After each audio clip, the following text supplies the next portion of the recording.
Hey everybody, Trey here.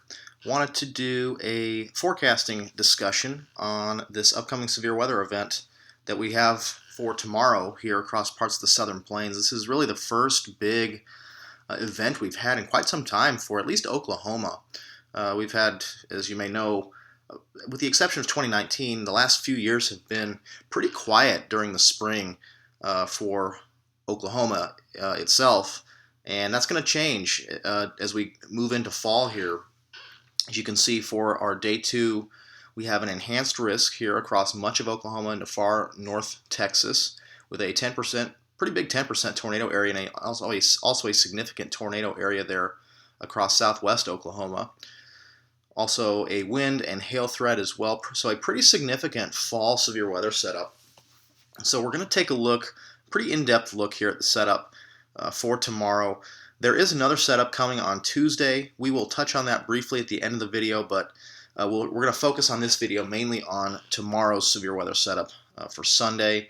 Probably going to do a separate video for Tuesday's event, probably on Monday. So keep an eye out for that. But let's go ahead and start digging in here. We'll go to our satellite view here, our big, wide satellite view here. And you can see that piece, that beautiful shortwave trough. This is the water vapor imagery. This is going to be our player for tomorrow's severe weather setup. You can see it's quite positively tilted as we speak, but as we go on through the night tonight and into tomorrow, that is going to continue to dig down toward the south and become more neutrally tilted as it approaches the southern plains tomorrow. You can see some storms blowing up in South Dakota as we speak. There's a little shortwave out ahead of this main wave that is helping to instigate those storms. But this one back here is going to be our main player. And if we go to our 500 millibar map, this was from 12Z this morning, so 7 a.m. Central Daylight Time. You can see a pretty good reflection of that in the 500 millibar pattern, pretty positively tilted trough with a little bit of a shortwave out here, moving into the Dakotas early this afternoon. But again, this is some pretty strong flow here that has traversed the base of this trough, and that'll continue to dig down to the south as we go into tomorrow. Given that we already have some flow that has traversed the Rockies, we do have some pretty significant evidence of Lee cyclogenesis here to the east side of the Rockies. This is our 850 millibar map, and you can see a big, broad cyclonic circulation there, centered across the Nebraska, South Dakota, Wyoming sort of triple point there.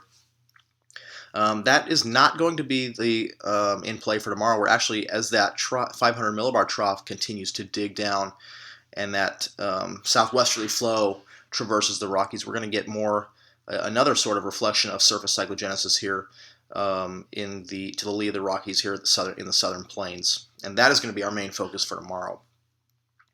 If we go down to the surface here, you can see across Oklahoma and Kansas and the Texas Panhandle, winds are pretty strong here this morning.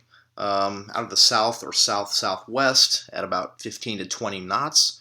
A little bit weaker as you go into Texas, but we can see that southerly flow has commenced here. And if we zoom in on Oklahoma here, this is our dew point map.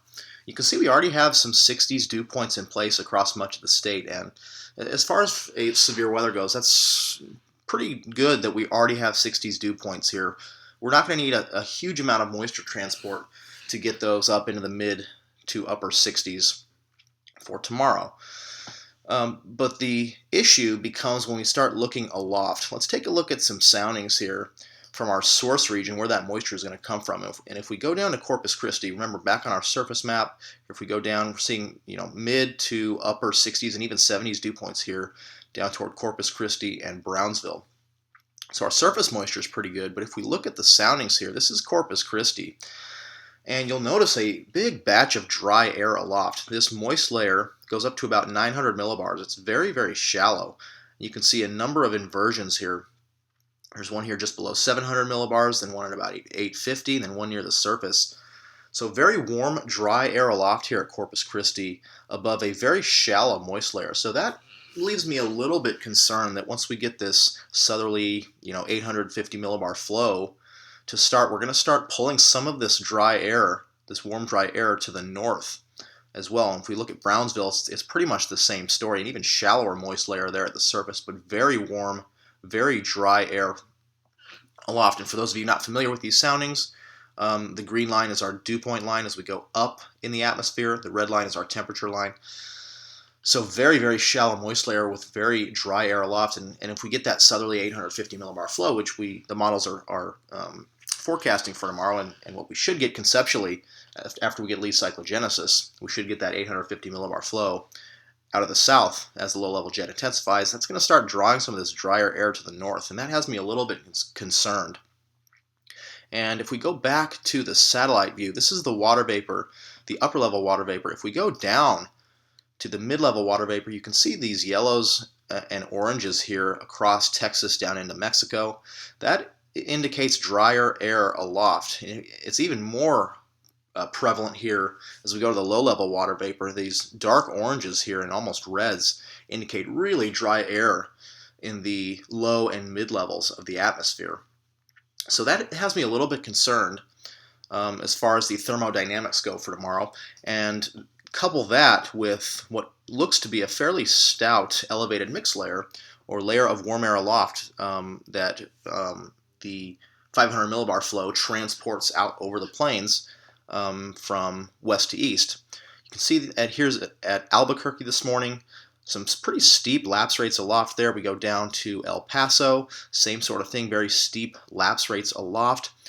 These are going to be transported to the east by that 500 millibar flow. So coupled with the fairly dry air in the low to mid levels with this elevated mixed layer, we may have quite a bit of capping to overcome tomorrow.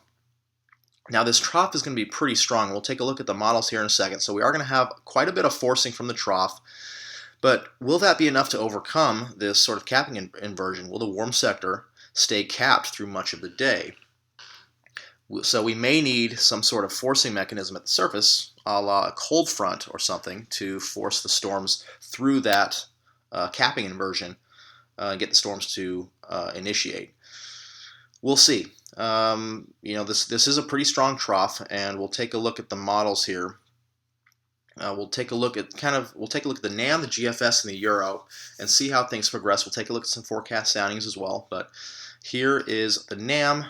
Here is the GFS depiction. These are all the 12Z runs. Here's the Euro. Euro just coming in hot off the press here. And you can see we've initialized pretty well our trough. We go back to 500 millibars here at 12Z. These have all initialized pretty well. Positively tilted trough. Quite a bit of flow here over Arizona, New Mexico, Colorado. Here is the GFS. You can see no issues with the initializations here, but we'll take a look at the differences between these models as we go forward in time. So this is when it initialized 12Z this morning. We'll go forward in time here with the NAM. You can see that trough in the west starts to really dig down and starts to take on more of a neutral orientation here, a neutrally tilted sort of axis here as it approaches the southern plains on Sunday, tomorrow. So you can see pretty neutrally tilted there, quite a bit of flow rounding the base of that trough, 75 knots or so here, centered across the Texas South Plains there, ejecting into the plains. And we'll take a look at the GFS now, see what it does here as we move on, continues to dig that trough, and again a very neutrally tilted trough. Still kind of a closed trough here as depicted by the GFS. Whereas the NAM is more of a wave that's starting to open up a little bit, but really not a whole lot of difference here. Maybe a little bit more compact here, but still you see that strong flow ejecting into the plains, and maybe a little bit more southerly flow here.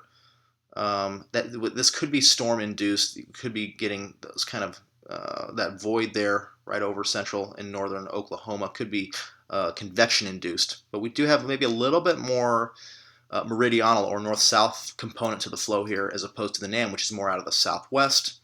Now let's take a look at the Euro here, 500 millibars, and this is its depiction for tomorrow. And you can see we've got pretty good model agreement now. For the last few days we've kind of been struggling to get model agreement here with the location and timing of this trough, but you can see here that the Euro pretty much the same, maybe just a tad farther south with this stronger belt of flow, but overall kind of the same as far as the 500 millibar pattern goes.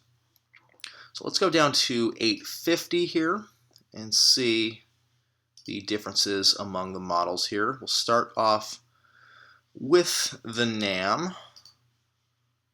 And so let's see what the 850 millibar winds look like here. And this has been kind of the big discrepancy from the models over the past few days. They have kind of had the placement and strength of the 850 millibar low and the low-level jet kind of in different places. Some of the models have been favoring a little bit farther north, particularly the GFS, whereas the NAM and the Euro solution have been a little bit farther south with the 850 millibar circulation here. So let's take a look, see what the 12Z runs have come in with. So we'll start with the NAM here, 850 millibars. You can see the low-level jet associated with the severe event today in the Dakotas. That's going to move off, and as we get that flow to continue to traverse the Rockies as that trough digs down, we're going to get some semblance of surface of lee cyclogenesis here across eastern New Mexico and the Texas Panhandle.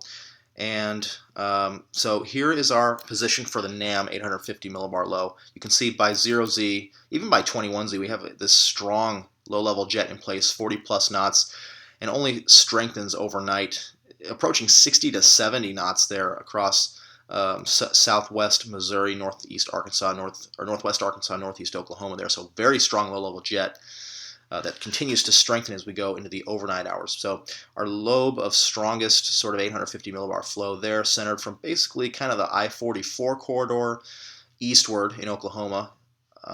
Let's go to the GFS now, see what it's showing. So we go, here's 21Z Sunday, 0Z, so 7 p.m. tomorrow. We can see a little bit more extensive of these stronger winds at 850 millibars, and we'll compare that to the NAM, whereas again the NAM may be just a tad farther south with just a tad, and it's coming a little bit more in line because it was pretty far south in previous runs. But the GFS may be just a tad farther north, a little bit more compact 850 millibar low there, where again it's kind of an open wave here on the NAM. A little bit more compactness here, but still a very strong low-level jet that kind of does the same thing, stays strong and strengthens as we go into the overnight hours here as it moves off to the east or northeast. Then we'll take a look at the Euro here, see what it does. So this is 18Z Sunday. This is 0Z Sunday. So 7 p.m. Sunday, and maybe it is just a tad farther south here than the GFS. The GFS definitely a little bit farther north. And this has big implications for the Oklahoma City metro area in particular. The farther north these favorable parameters get, the farther north that any storms that encounter that environment will be likely to produce tornadoes, potentially some strong. And if we're a little bit farther south, that could even bring in the Dallas-Fort Worth metro area here. So once again, if we compare these two, the Euro a little bit off to the south, the GFS definitely the farthest north, a little bit broader here of an 850 low on the Euro, definitely tighter, close circulation there, but the picture is really the same. Very strong low-level jet, 40 plus knots here as we go into the as we approach the early evening hours, and that'll strengthen overnight as it moves off to the northeast. So let's look at our moisture. This is also going to be actually, let's take a look at our surface low first, see where it has the surface reflection of the low.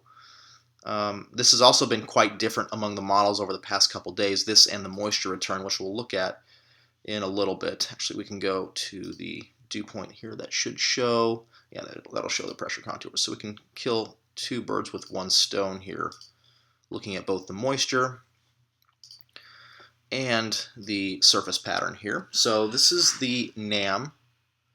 So here's our surface pattern, and we can go ahead and zoom in here to the southern plains for this. Sorry, this is taking a little bit of extra time. Got a lot of windows open, so Google Chrome's working extra hard here. But yeah, once again, this has been a little bit of, this is where we've seen some of the discrepancy among the models, is where the surface pattern and the surface moisture reflection is. So as we go through the day, you can see we have decent dew points already, but there's that plume of low-level moisture that's going to stream northward as we get that cyclogenesis going. And so this is going to be critical where this surface low sets up, because near and northeast of that low is where we're going to see the best chance for tornadoes, potentially some strong. Now, if you notice here, the NAM is showing quite a bit of 70s plus 70s dew points here. And I think that is quite a bit overdone. Going back to our surface map here, really not seeing that at all. Even well into the Gulf here, we're seeing mid-60s dew points. So the NAM is definitely quite overdone here as far as moisture goes. But as far as the surface pattern goes, it has the surface low here centered right around the Vernon, Texas area, with our cold front extending off to the northeast. Here's our dry line down to the south and southwest. Big old warm sector there. Again, moisture looks to be a little bit overdone here by the NAM. Let's take a look at the GFS here. So as we go forward in time, and this is a little bit interesting. This may be slightly underdone as far as moisture goes.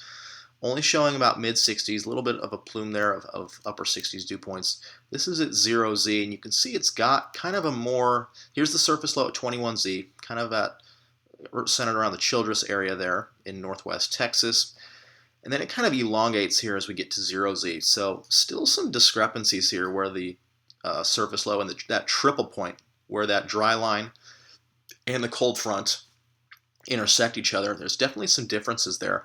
The NAM is still quite a bit farther south with that surface low, which would put areas like Lawton, Ardmore, even down toward Gainesville, and areas just maybe south of the Oklahoma City metro area for perhaps the greatest tornado threat here.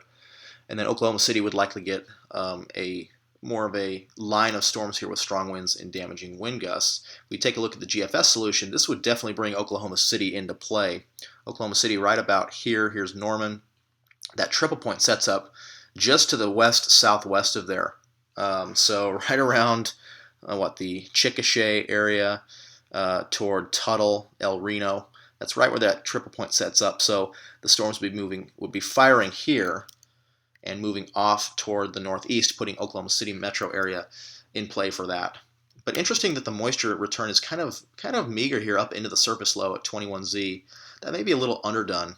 Let's take a look at what the Euro has. Euro is often kind of a middle ground here. And I think this is a little bit better of a reflection here. We're going to get surface dew points into the 60s here up into that surface low by 18Z. We don't have a 21Z here on the Euro. It's every 6 hours, but again, just like the NAM, that surface low pretty far south here. This centered, again, right over kind of the Vernon, Texas area toward Wichita Falls. That would put more south and southwest Oklahoma. So places like Lawton, Ardmore, Gainesville, Texas, the Wichita Mountains down here, put those kind of areas in play for more of these strong tornado threat. And that is what the SPC has been favoring. You recall that strong tornado threat down there centered toward kind of southwest Oklahoma, kind of cuts off just before the Oklahoma City metro area. So again, we're still seeing quite a bit of differences, at least between the GFS and the other models. GFS definitely the farther north solution here, whereas the NAM and the Euro definitely favoring the southern solution, which would put kind of the southwest Oklahoma more in play, the I-35 corridor south of the metro in play. Now, wind shear profiles are going to be strong throughout here. Let's take a look at some forecast soundings here. Keeping in mind here, this is the NAM. Again, that the NAM moisture is a little bit overdone, so we'll take a sounding kind of just northeast of that surface low here. And not a great reflection here as far as the hodograph goes. There is definitely quite a bit of curvature there in the lowest levels. And again, one thing to note here is these pivotal soundings are a little bit more squished, whereas the College of DuPage soundings that we often use here have a scale that's a little bit more broad. So don't just look at the actual hodograph itself and how it's depicted here and say, oh, that's not a lot of curvature. We're still getting effective SRH values well above 150 meters squared per second squared. So there is quite a bit of curvature, quite a bit of low-level shear here. You can see the turning in the low levels. But again, there's that reflection of that elevated mixed layer there here in these NAM soundings. And even though we have probably a higher dew point that we're going to see here at 71 degrees Fahrenheit at the surface, we're still having trouble. There's a little bit of inversion left. Is that breakable? Yes, likely. And we have to remember that we do get some component of additional buoyancy here from kind of this contribution of helicity. So we do get some upward motion that may help here. help these updrafts break through that cap. But again, something to keep in mind there that these storms could be elevated if that elevated mixed layer comes in and that dry air from the south comes in a little bit stronger than expected. So let's take a look at the GFS here. This would be just northeast of the surface low here. And here we're seeing a much better reflection here in the photograph. Lots more turning, a lot stronger here in the low levels. Much bigger SRH here, effective SRH of over 400 meters squared per second squared. But again, we're seeing that contribution of that elevated mixed layer there still quite capped here at 0Z. Just ahead of the surface low. Let's take a look. And unfortunately, we cannot get Euro soundings here on pivotal. Yes, we can actually. It looks like. I thought you had to pay for it. So we'll take a Euro sounding here just northeast of the surface low, and that is not an accurate depiction at all. That may be convectively contaminated. I guess we can take a look at the pre-convective environment here at 21Z and see how that looks. Again, the GFS may be underdoing that moisture up into the low there by 21Z. And again, we're not seeing much of a reflection there. I don't know if that is going to be accurate, that inverted V type sounding there. I just think that's going to be way too, that's just not accurate. We're going to have higher dew points than 60 Fahrenheit there up across Oklahoma. So as far as the GFS solution goes, I'm more and more inclined to discount it at this point. I just don't think that's an accurate depiction. I think we'll have a lot more moisture here getting up into that low. I think the NAM and the Euro are a little bit better as far as the depiction of the surface pattern goes. So let's kind of take sounding up in the low. And there we see a much better kind of reflection. A little bit colder air aloft, closer to that trough, closer to that surface low. Much more turning here in the low levels, almost over 200 meters squared per second squared there. A little bit less of an inversion there, but we're still dealing with some reflection of convective inhibition here at 0Z. So something to keep in mind tomorrow is that if these storms are unable to punch through that stable layer, then we may have an issue getting surface-based storms. Now, once that cold front continues to move through, we really get the low levels to ramp up here. After dark, we get, this is a little bit contaminated here, but I think we're going to have quite a significant QLCS tornado event here moving into eastern Oklahoma and northeast Texas overnight. So could be a dangerous situation there unfolding overnight Sunday into Monday as that squall line forced by that cold front moves east. Wind shear is going to be really strong. If you recall, the 850 millibar winds here were very, very strong as we went into the overnight hours. So definitely a tornado threat here along the squall line that will be forced along the cold front here. So one last thing to look at here is storm mode. So let's just take a look at the NAM here. Just for simplicity's sake, we're just going to look at the NAM and assume that this surface pattern is pretty close to correct here, other than the anomalously high dew points. So we've got our dry line here extending out to the south and southwest, cold front here off to the north and northeast. So let's take a look at storm mode. Again, we want our initiating boundary, we want our bulk shear or our flow, our mid and upper level flow to be kind of, the more parallel it is to the initiating boundary, the more likely the storms are to be discrete. And when you get flow that's kind of parallel to the initiating boundary, you get more of a quick transition to a linear mode. So keep in mind here our orientation of the boundaries here, dry line, cold front, generally dry line extending toward the south-southwest, toward the northeast with the cold front. Let's take a look at our 500 millibar flow. And you'll notice here if we go towards 0Z Monday or Sunday evening, that flow is generally out of the southwest as well. So that does have me a little concerned that we will see a kind of a quick transition to a linear mode here. You recall, again, our cold front here kind of draped southwest to northeast, kind of very much parallel to that flow. Dry line maybe a little bit better here. Again, in the surface low as that moisture kind of feeds in, it's a little bit more north-south here, right near that surface low, so we may get a little bit more of a discrete storm mode down here for a little bit longer near the surface low. But as the cold front marches through Oklahoma in the overnight hours, you'll notice that it kind of takes over the dry line. It kind of becomes one sort of one kind of boundary, one combined boundary there. we're going to get a quick transition to a linear mode there overnight, probably a large squall line moving through northeast Texas and east Oklahoma there. So the main thing to take away from this is we're going to have a pretty favorable setup for severe weather. Again, storm mode questions linger. I think the farther north you go, the more linear the mode is, and I think we do have a little bit of a window down here in southwest Oklahoma where the dry line is maybe a little bit more north-south, close to that triple point near the surface low, where we can get a little bit more of a discrete mode on the southern end, and perhaps a window for tornadoes, some strong, which is what the SPC is highlighting there near that triple point in southwest Oklahoma with their 10 hatched area. So a couple final things. We'll look at the cams now. This is the 12Z HRRR run. Just kind of quickly go over these cam runs just to kind of give you an idea of what some of the convective allowing models are showing. You can see by 22Z, which is 5 p.m. Oklahoma time, 5 p.m. Central Daylight Time, we still don't have any storms here in the warm sector. Then by 6 o'clock, we start to see storms fire along that cold front first, and then down here in southwest Oklahoma is where our strongest storms are going to fire. The HRRR does kind of have this broken band of storms here. And actually, let's take just a quick look. And again, this is a convective allowing model. We're over 24 hours out from the event, so it's not going to be the most accurate thing in the world. But let's take a look at our surface pattern here to see, kind of compare it with what the other models were showing. You can see that moisture transport earlier in the day, and it's actually showing a pretty much the same kind of evolution as what the NAM and the Euro were showing. A little bit farther south surface low, centered over the Vernon, Texas area, with our triple point there in southwest Oklahoma. Cold front draped to the northeast, dry line there to the south and southwest.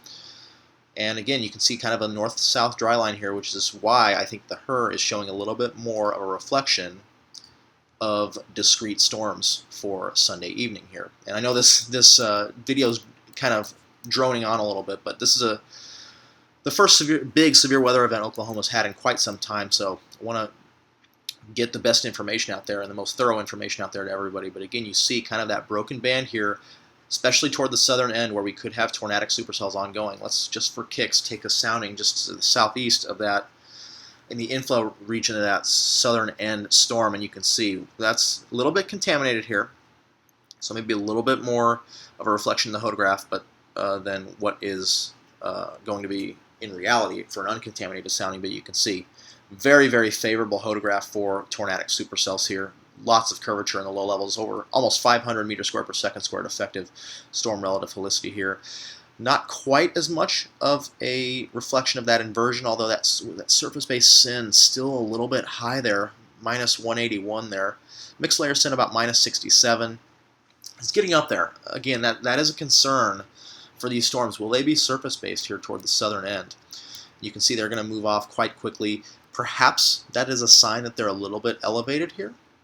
We'll go to 2Z and see what it shows, and then we see that inversion kind of come in, but very much a tornadic looking photograph there.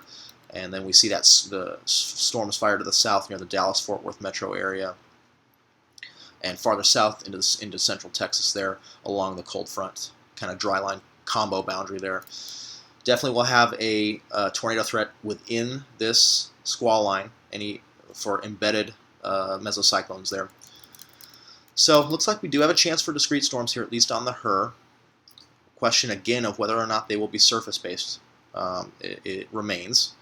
We'll go through the cams here. This is the WRF ARW model. And you can see here, again, 23Z, 0Z, we don't have much in the way of storms here in the warm sector, so it does remain capped. Then finally by 1Z here, or 8 p.m., so right at or after sunset, we get storms to fire. Kind of a messy mode from the get-go, although we do maybe this could be kind of an embedded sort of semi-discrete supercell in there. And then we get kind of this squall line after dark, moving into eastern Oklahoma, more storms down into Texas. NSSL WRF. Now, this is one of the models that I kind of look for and trust a little bit more than the others as far as storm mode goes.